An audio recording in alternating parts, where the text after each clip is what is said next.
Ngayon, luluto ako ng Shanghai. Iwain ko lang to sa gitna. Yan na guys.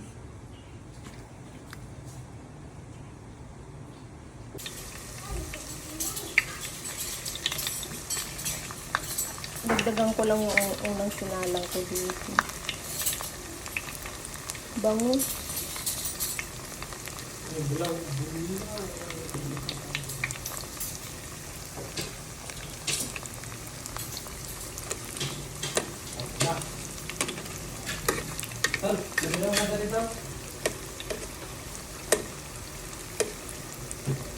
Nasa tamang lakas lang po ng apoy para hindi agad masunog.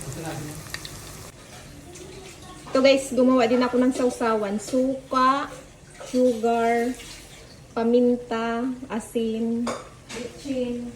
Uy, walang bitchin yung gagis. Garlic.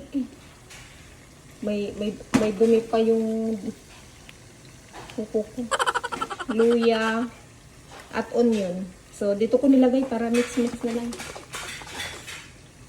Mix-mix na lang natin dito. Ganda din to, lagyan mo ng pipino at siling pula, siling green. So, ito yun. Habang nag-prito ako. Ito yung masarap. Lumpiang isda yan eh.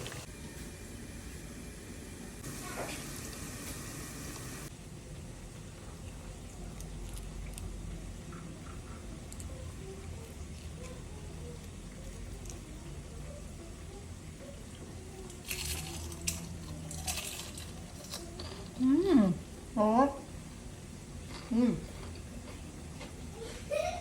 Oh. Kulang na lang ng alak to eh.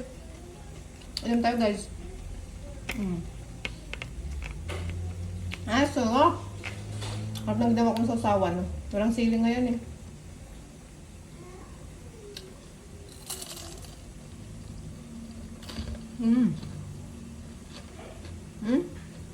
Huh?